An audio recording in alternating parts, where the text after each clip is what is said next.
నమస్తే ఫ్రెండ్స్, నేను మీ grand mama's cooking channel నుంచి మాట్లాడుతున్నానండి. ఇవాళ నేను మీకోసం ఇంకో రెసిపీ తీసుకొచ్చాను. అదే ఖుబానీ కా మీఠా.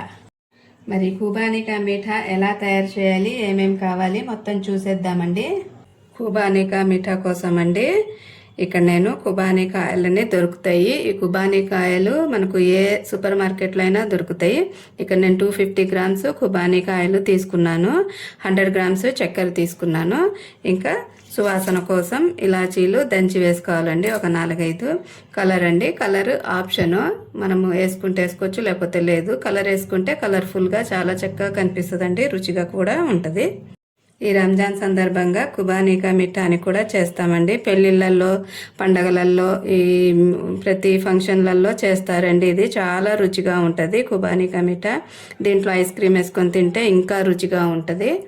ఈ కాయలని ఖుబానీ కాయలు అంటారండి. ఇది స్వీట్గా కూడా ఉంటాయి, కానీ ఇవి 5 గంటల ముందే మనం నానబెట్టుకోవాలండి.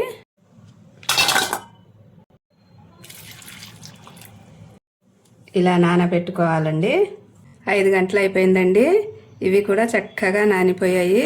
మొత్తం ఇలా నానిపోవాలి. ఇలా గింజలు కూడా మనం తీసేసుకుందాం ఇప్పుడు.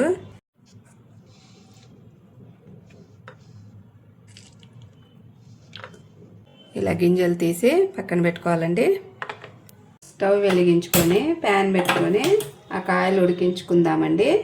మనం నానబెట్టుకున్నాం కదా, అవే నీళ్లు పోసుకొని ఉడికించుకోవాలి. మనం ఈ కాయలు కడిగి నానబెట్టుకొని పెట్టుకున్నాం కదండి, ఆ నీళ్ళే పోసుకొని మనం ఉడికించుకోవాలి.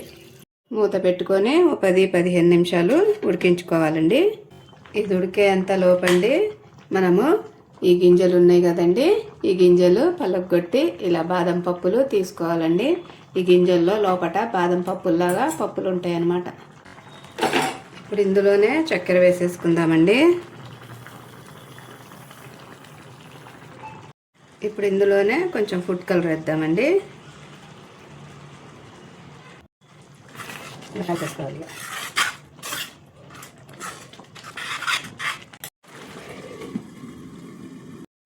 ఇప్పుడు ఇందులో మనము పలగొట్టుకున్నాం కదండి, దాని గింజలు, ఆ కాయల గింజలు లోపట బాదం పప్పుల్లాగా ఉంటాయి.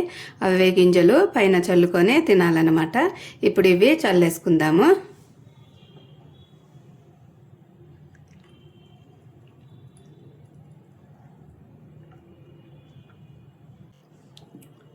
చూసారా ఫ్రెండ్స్, వేడి వేడి టేస్టీ ఖుబానీ కా మీఠా రెడీ అండి. దీంట్లో ఐస్ క్రీమ్ వేసుకొని తింటే చాలా రుచిగా ఉంటుందండి. ఒకసారి మీరు కూడా ట్రై చేసి చూడండి. మీరు Harsha's grand mama's cooking channel చూస్తూనే ఉండండి. మీకోసం వెరైటీ రెసిపీస్ తీసుకొచ్చి చూపిస్తానండి.